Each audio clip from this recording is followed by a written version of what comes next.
Hello and welcome back to my channel, and we rejoin our characters, just following on from the trial of the captain of the watch, Commander RIP. His head was severed from his body by the hooded axeman of Seaward. The crowd were quite taken in by all this pageant and spectacle, but now they have now dispersed following a short trumpet call, and they are now heading back to their various workshops and businesses and places of work. And the characters, they also decide to return to the Green Dragon. They have come to a conclusion while watching this trial that they definitely want to recruit Anarion, the Ranger Anarion Emberheart, who they had met the previous day. He was the new arrival to the Green Dragon, and they've decided that they most definitely want to try to recruit him. And they also have an idea that if they offer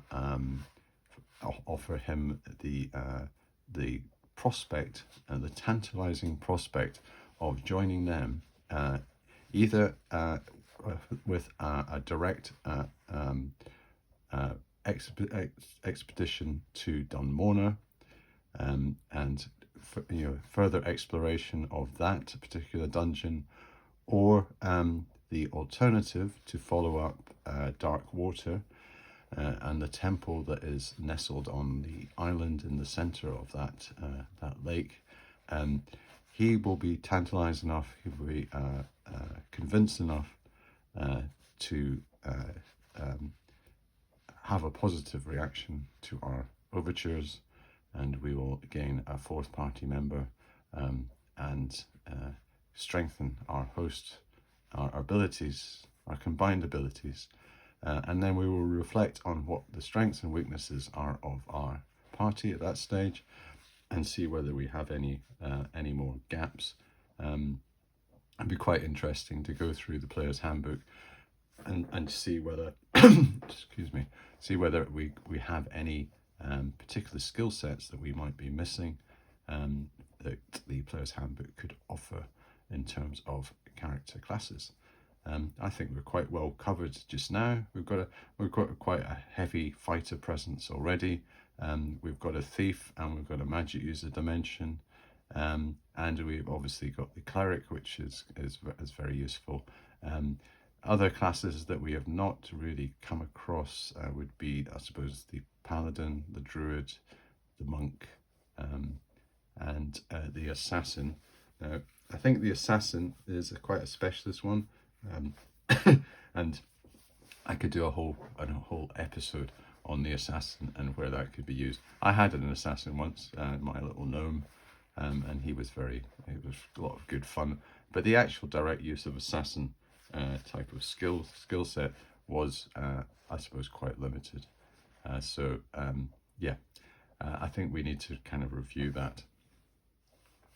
So moving on, we have we've been out in Marston for the last 3 or 4 hours, and because we have a bit of travelling around, we have our encounter roll. We're returning from this area here where the actual, just as a quick reminder, we had this set up outside the civic centre, the civic hall, and we've dispersed from that.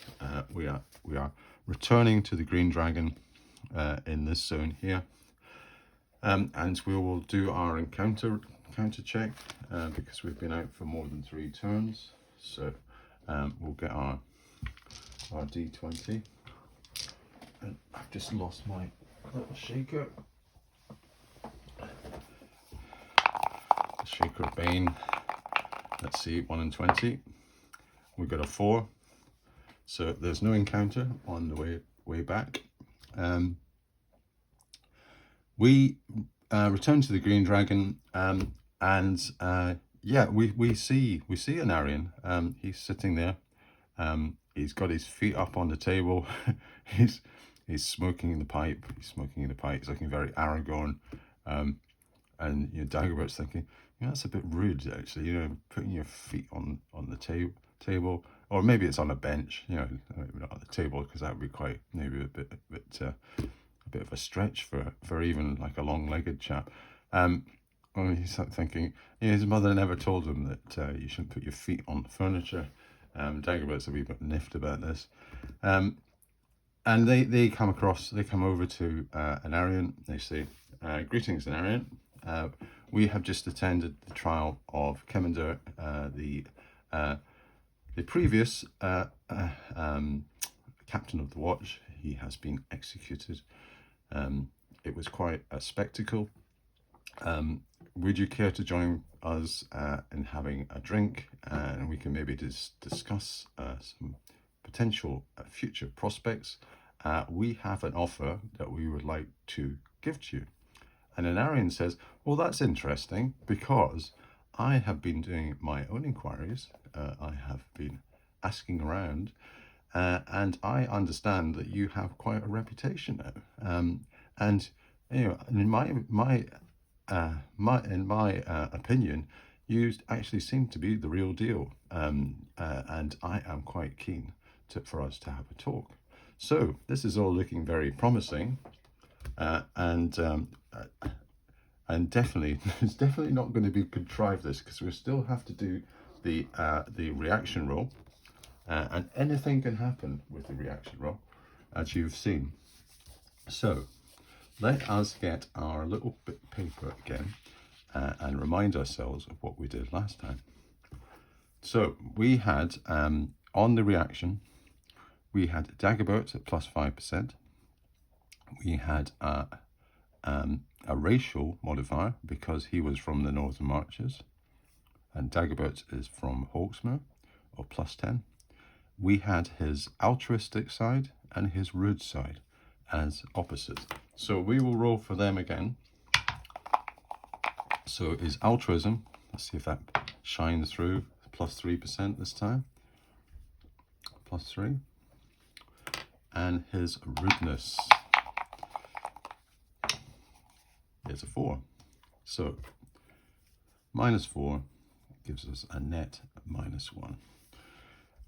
And we said that we had, because of our experience and the fact that we'd done all this Don Mona stuff, and he particularly liked the Don Mona stuff because he thought, that's just a legend.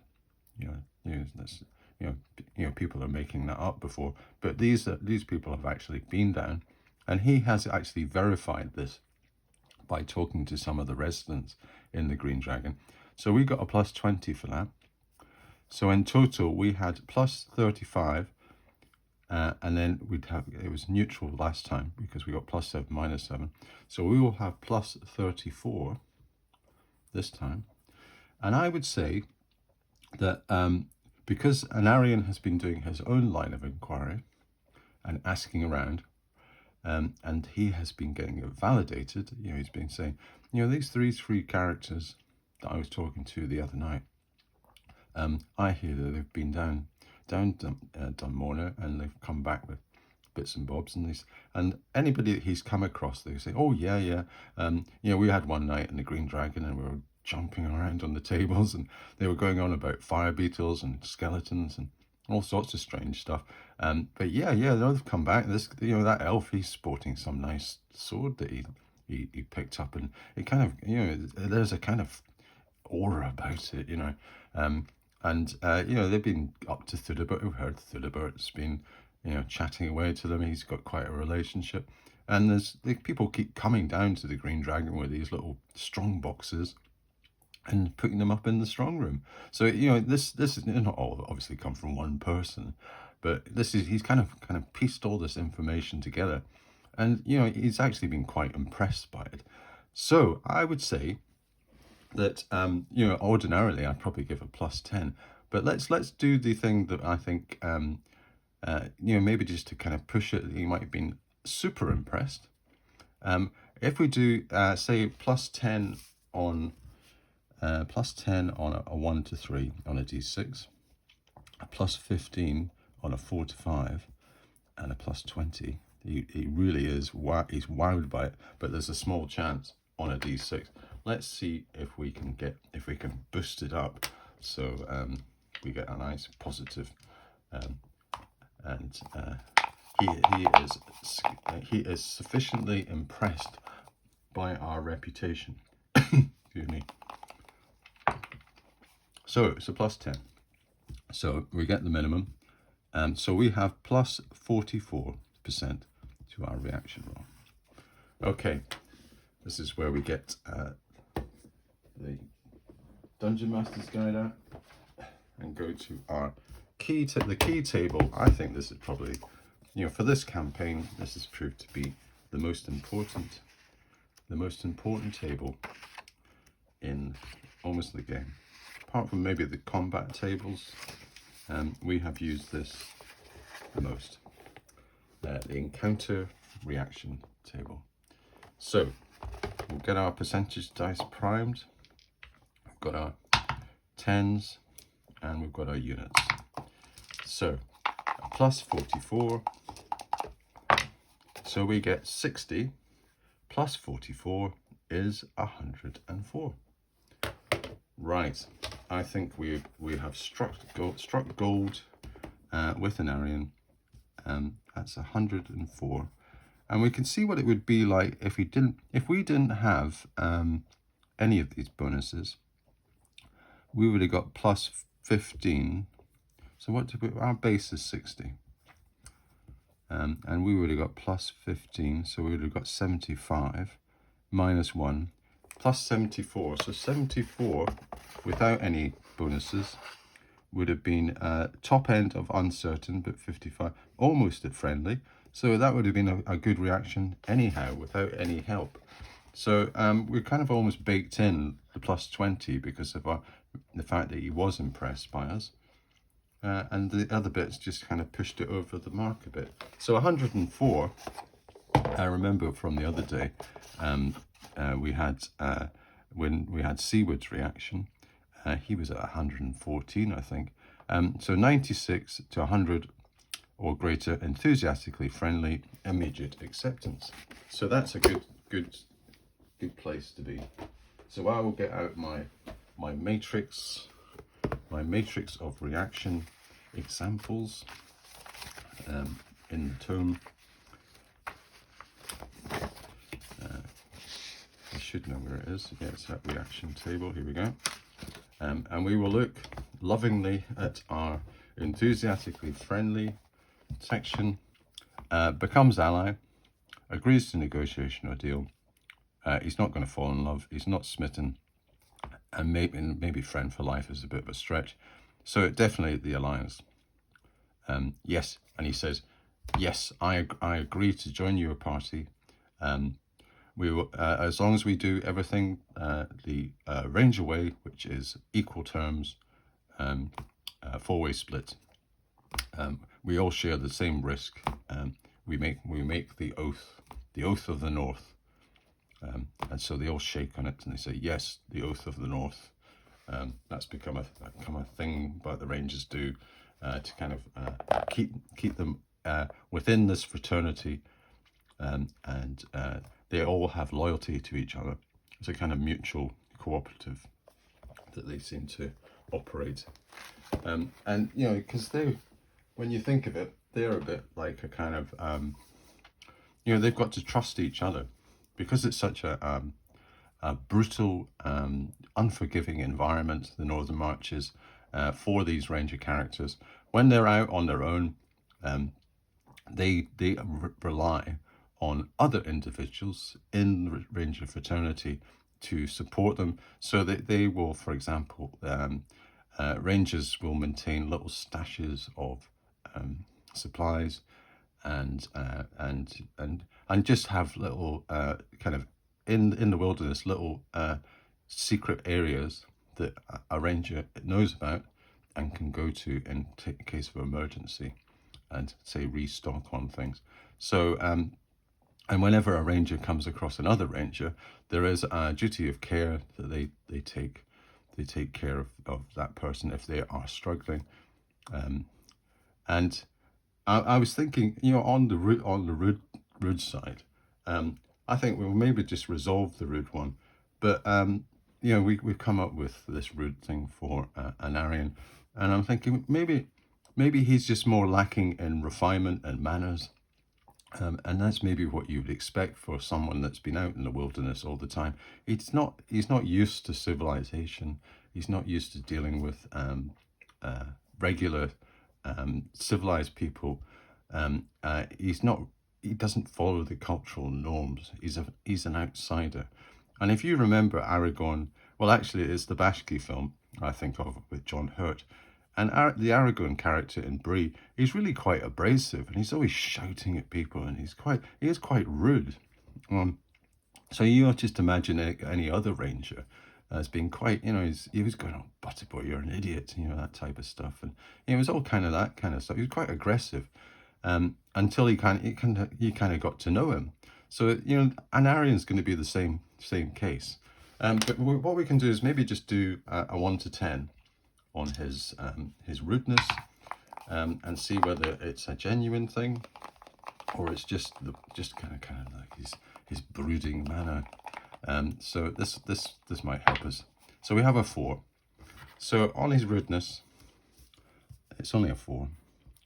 So yeah, I would say it's down to the fact that he's lacking refinement and manners. He's not actually naturally a rude person.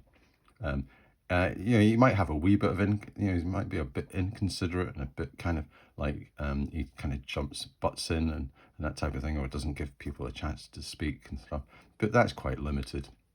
It's really down to his kind of just his the fact that his environment has kind of shaped him, and the Rangers are quite hard. Okay, I think I've done enough on getting Anarion out of jail. The good news is, yay, Anarion, we've got Dagobert, we've got Lindris, we have Tristan, and now we've got Anarion. You can have a little yellow one, and probably maybe the green one might have been better. But I suppose we've got an elf. So an elf, I always think the elves are maybe kind of greeny too. But the elf could have been yellow. But we're kind of locked into the color coding now, because the next thing I'm going to have to do is one of these, because we do have this for our characters. Remember we had these little sheets, and I did the color coding on there. So we've got red Tristan, blue Dagobert, and green Lindris. So I'll get my yellow pencil out. I'll do another sheet once we've rolled up his stats, and I'm feeling quite happy. I'm feeling quite buoyed by the fact that we've got someone at last to help us, and a ranger is going to be quite an asset. And that just, as you saw in the when we were doing this thing and generating our arrivals, that just came out of thin air, basically. It was a genuine random roll, where we got, I think, 65 or something. There's only a 2% chance of getting a ranger on that thing, and we hit it. So I'm quite happy with that. So that's one of these things that these solo games can do. They can really make you quite touched or happy, or help with your mood. That's the whole point, I suppose. So it's a kind of therapeutic thing. Right, less of this talk. The next thing I need to do is I will go onto the other side of this page, and we need to roll his stats. So so the first thing we do is his actual attributes. So strength, intelligence, this is my traveler thing now. I was going to go strength, dexterity, endurance, and I did the same mistake when I was doing traveler. I was doing AD&D on it. I've got to think AD&D, wisdom, what is it? Strength, intelligence, wisdom, dexterity, constitution, charisma. Yeah, it's almost like it's being kind of, you get overridden with another system, and it starts coming into contaminating in to the game world. So with the stats, the way we do it is we roll 4 dice, 4d, 6, and we take the best. So you've got on our strength, we get what's that, a 9, 11. 11's the best on that. We'll probably get some modifiers because I think strength is one of these ones that for a ranger has to be a minimum. Our intelligence is, that's great, that's 14, no 16, sorry. Terrific. He's a smart cookie. Wisdom, yeah, he's been wise. He's got a wise head on his shoulder. 15. You know, these are really good so far, especially if we know that the strength's going to get what's the modern word, the buff. And then dexterity is an absolute disaster. Dexterity 8, so he's a bit on the clumsy side. He's less than average on an 8, so that's a bit disappointing.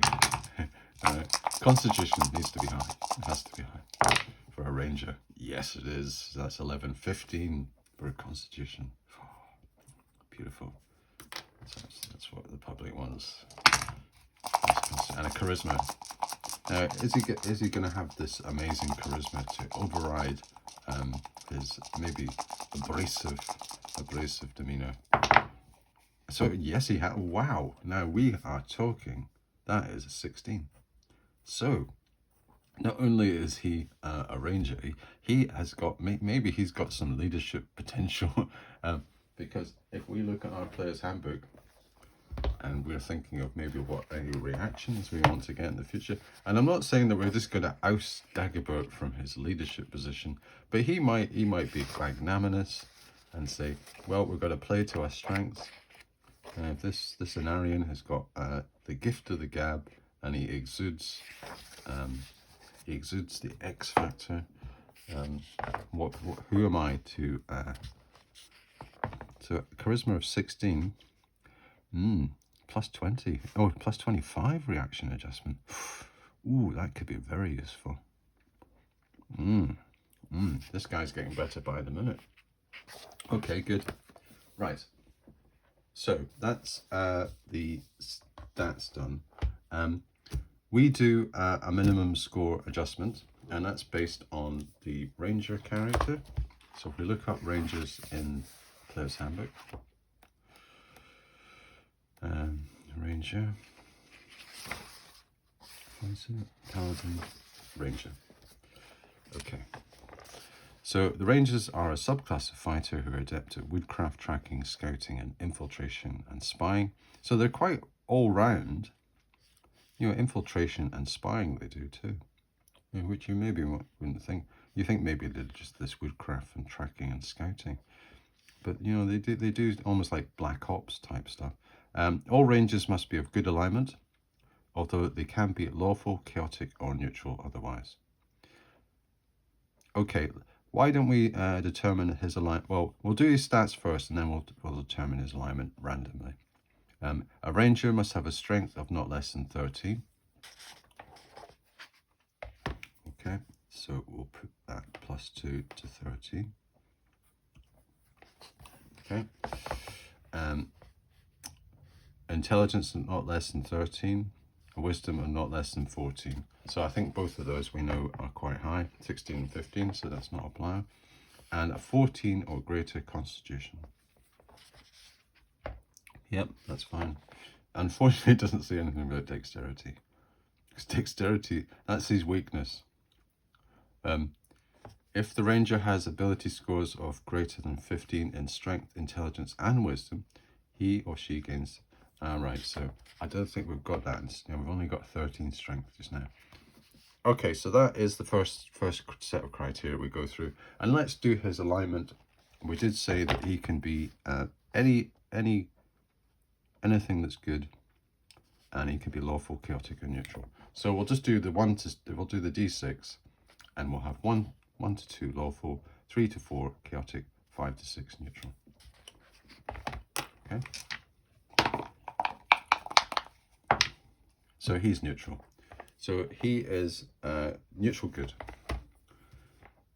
That's a nice alignment. I think Tristan's neutral good. Yep. So he's really just a good guy. He's really on the side of goodness. He thinks goodness is the most important thing. You know, be nice to everyone. You know, help everyone out. And maybe that is altruistic nature. You know, that's really kind of shining in this example. Okay, good. We don't need to look at the player's handbook for a few minutes. We'll go back to the Dungeon Master's Guide and we'll go to our NPC area where we do our other adjustments. And we won't have a racial thing because he's not one of these races, he's human. But on the minimum score or adjustments to ability dice roll for a ranger, as fighter, so strength +2, constitution +1, and then a 12 minimum with so that's useful. So we will get a strength +2 and a constitution +1. Right.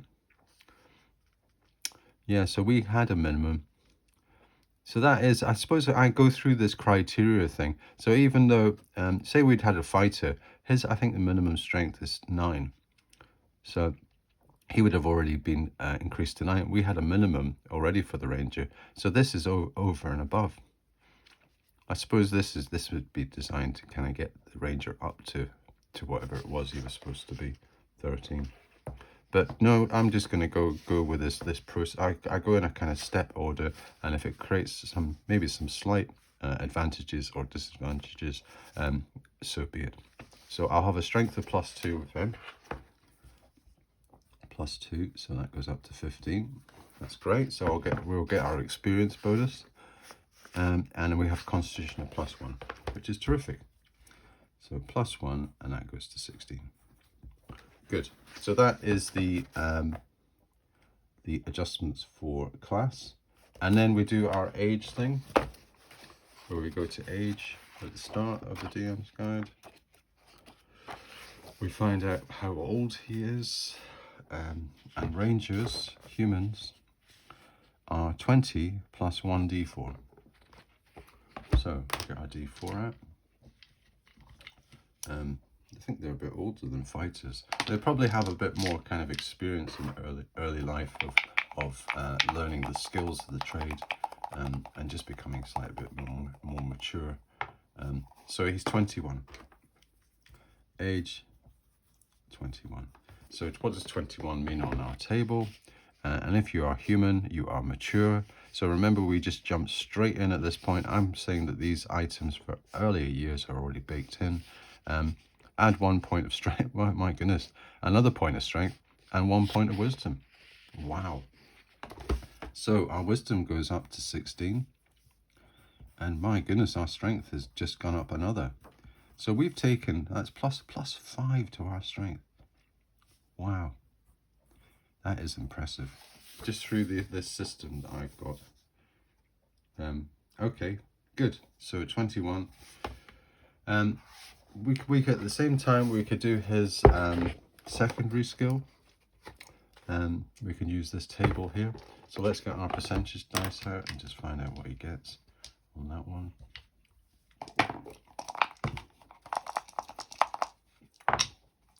So 90. No skill of measurable worth. Okay. Oh no, it's not. No, roll twice, ignoring the result hereafter. Okay, so roll twice. All right. So he's going to get a bit of a bonanza. 48. 48 is sailor, fresh or salt. Right. Sailor. Wow. Don't worry. I think fresh might be like, maybe he's a lake kind of guy, and he's been involved in a kind of sail. Yeah. So that, I think the lake side, because we don't actually have any oceans. Well, not yet. in our game world. So we'll assume it's fresh. And the next one, 83. No skill of measurable worth. So it's just a fresh, yeah. Because if you look at our map, I haven't actually mapped any ocean hexes yet. I think the nearest we had hinted at was, because remember we were talking about Lindris and how he was going to get to here, because we thought there's no way he's going to come overland, and he would come on some sort of ship, and it would come round maybe at this coastline round here, and into like a gulf that came up. And we know that Baldur is from a city down here that is a coastal city. It's like one of these like corsairs of Umber. And that's, so it's like sea down here maybe, and sea over here. So it's almost like this is the Northern Marches is almost on a kind of peninsula, heading at, a large peninsula that is surrounded by the sea, in this kind of area here, and this is all land going into the continent. Yeah. Okay. Right. I think he's probably a lake kind of guy. I think the only other thing, I'll draw these things up. I'll put it in a big sheet. I think the only other things that are probably vital for us to maybe know at this stage are, we've got alignment, and we've worked out his age, secondary skill. We've got worked out his tendencies. In fact, we've actually gone into a bit more detail because we just do general tendencies for our player characters. Hit points would be good. So let's work out his hit points. And remember, for first level characters, I have a little rule that they have a minimum of half the hit points. And from memory, I think the Rangers get quite a generous hit dice deal. They get a hit dice type of D10, and is it the case that they get 2? Where does that come in? I think they get 2 D10 in their first on level 1. Where is the Ranger again? Let's get to the Ranger and check. Right, so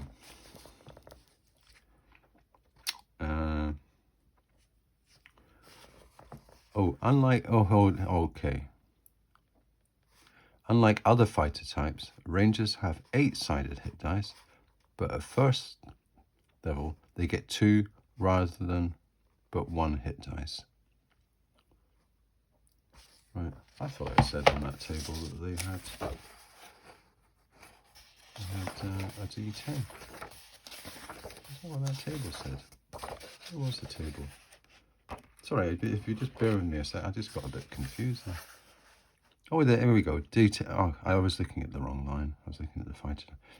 So, Ranger begins with 2 8-sided hit dice, but thereafter goes up 1 die per level. Okay, so 2 D8s, and we get a minimum of half when we roll that. So, let's do our first D8. We get 4, so that is the minimum. 4 for the first one. And 8, excellent. So that in total is 12 hit points. Okay, good. So we're cooking on gas with the Ranger. I think I've done all the things I want to do with him just now. If there's anything else, we can fill in the blanks next time. Okay, good. Right, so the deal has been sealed. We have our Anarion, Emberheart. The Ranger of the Northern Marches has now been recruited into the party.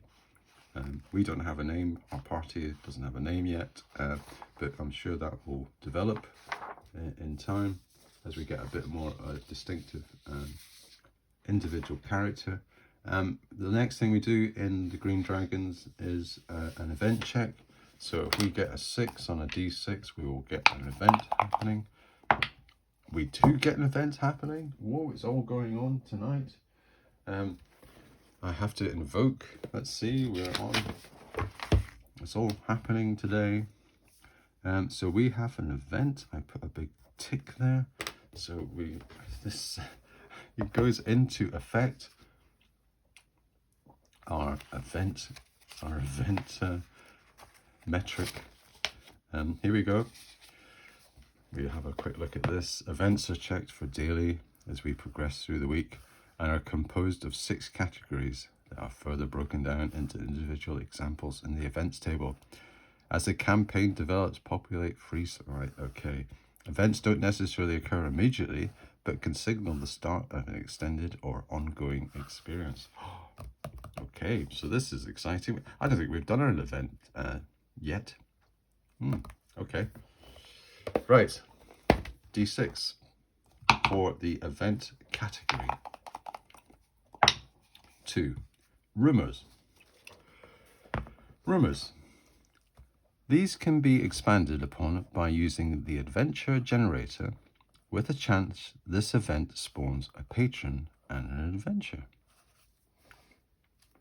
Okay. So is there a little explanation what I do on rumors? I'm trying to remember. Here we go. Rumors. Right, okay. So it's a D8 table. So there's going to be a rumor. So if I roll the D8 and consult the chart, we will see what we get. 1. Place of mystery. Generate a place of mystery per the adventure generator with a truth index 1 to 10 requiring confirmation. Okay, the truth index. We had this thing that the items would have what we've known as a truth index. Let's see if there's a little explanation what I've got on my truth index.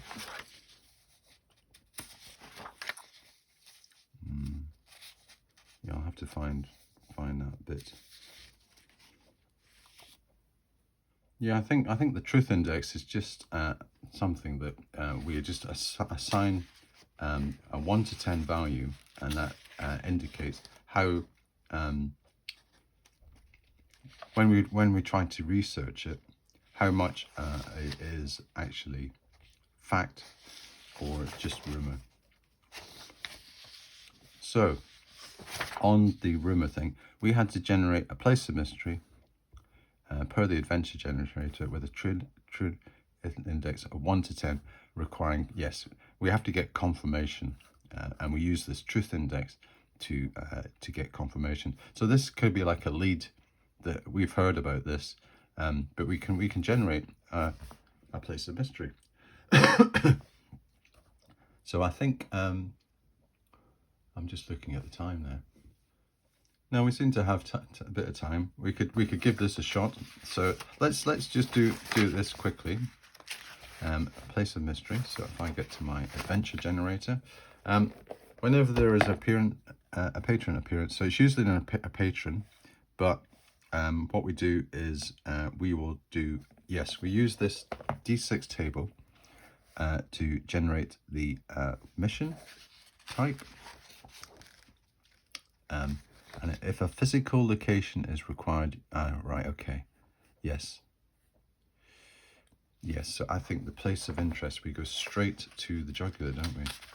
Yeah, we do, yes. So we just go straight to this place of index thing. That mission thing, I was getting confused. That is when we actually have a patron that comes up with a mission, and that's generated by another event on that table. I was getting cross wires. So place of interest, if a physical location is required, use the master detail to detail what we are dealing with. Roll the location to establish what the place of mystery actually is. Roll 1d4 descriptions to generate some atmosphere and mystery. Roll a theme if appropriate to the mission. The level of threat this poses can be determined randomly using our 1 to 10 scale to measure. Location of the area of interest is 1d3 hexes away in a random direction, 1d6 hex faces clockwise. Right. Okay, let's just roll the dice and see what, and we have to do a truth index on this at the end. So it might just be rumor, or it might be actually, yeah, well, this is something that needs to be followed up, and But the thing is, the characters won't know that until they actually follow up. So this is kind of maybe just something that's emanates. And also, the point initially at the start, it might not happen immediately. So this is something I can add in to the threads, or the green dragon mechanic. So I've noted an event here on day 11. I have an event. I've got a positive. So I'll make a little note down here or on another sheet of this event. The fact that we've got a rumor now, we've got to actually to almost account for that in our stuff. Well, what I might do actually is I might just cover that in the next one. There was one final thing I wanted to do maybe in this session. So that may be something to kind of quite look forward to, is that we can do. We've got a rumor generated in the Green Dragon. It's not necessarily going to be like this afternoon with our conversation. The main thing is we've had a result on our Ranger. We have got this amazing character, this character class recruited to our little band. Let's have a look at it again and see just quickly what his abilities are. And I think that place of mystery rumor might be better if we just get stuck into it straight off the bat in the next session, and that's something that would be quite nice just to go through and just think, well, actually, how are we going to deal with that? How are we going to bring that into the campaign? I'd rather do that in a kind of measured way and not be kind of just rushed. And that's, I suppose, as a sort of role player, you would be doing that.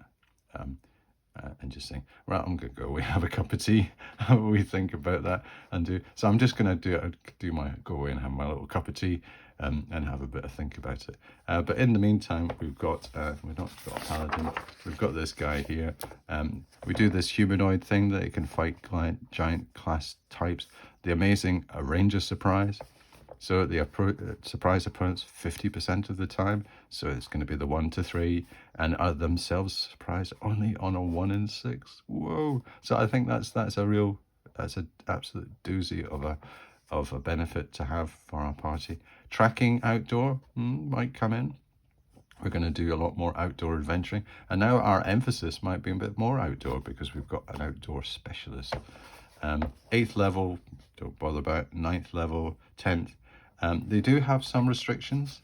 Any change to a non-good alignment immediately strips the Rangers of all benefits. So it's got to stay good. Rangers may not hire men-at-arms, servants, aides, or henchmen until they reach 8th. And no more than 3 Rangers may ever operate together at any time. These are all restrictions which we can live with. This is probably the most difficult one to reconcile. Rangers may own only those goods and treasures which they can carry on their person and or place upon their mount. All excess must be donated to a worthy communal or institutional cause. Isn't that nice? His altruism, it will be implicit in his modus operandi. This will be him. Okay, good. There was one last thing I wanted to talk about, and it was something that we had brought up in one of the the previous sessions, and then we were talking about the fact that I progress at this glacial speed.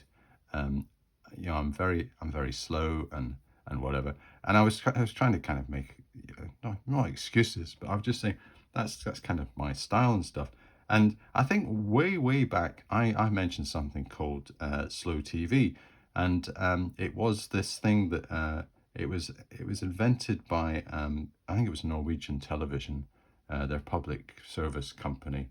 It's effectively like their BBC that they've got, and they did a big long train journey, a 7-hour train journey from Bergen to Oslo, and this was dubbed Slow TV. That's what the popular name for it.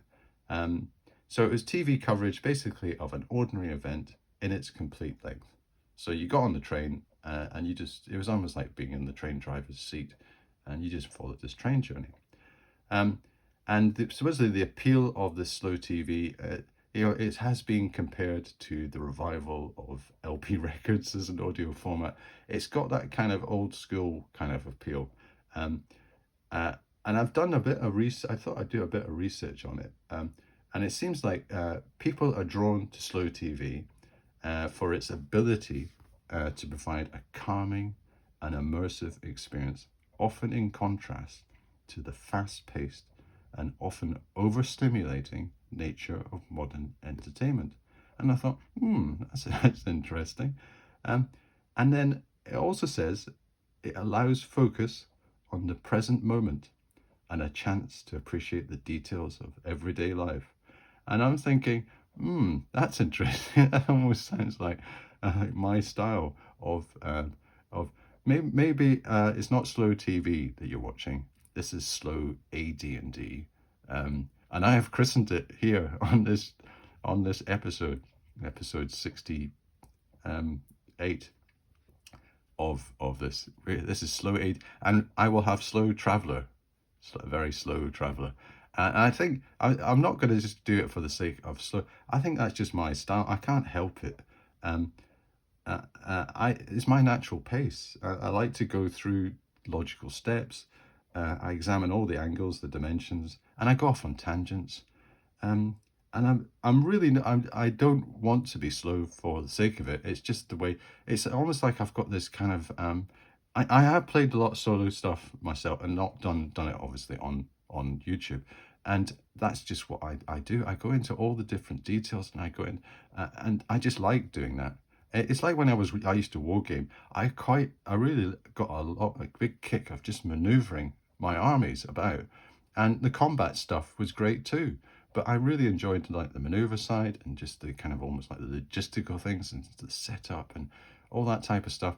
It was just what I was like. So I think I have been, people have been, very nice subscribers have been saying, look, Brian, don't apologize. This is kind of one of the reasons we watch you, is because you just go at your own pace. And that's, so I think, maybe I give a bit of a different kind of approach to the game in comparison to maybe some other channels that have a different kind of way of approaching it. And I'm not going to blow my own trumpet and say, yeah, that one way is better than the other. I think there's a room for all sorts of diversity in this medium, and I'm just playing AD&D the way I like to play it. And if you like watching that type of thing, I'll just continue doing that. And the same with Traveller. I'm playing the Traveller way.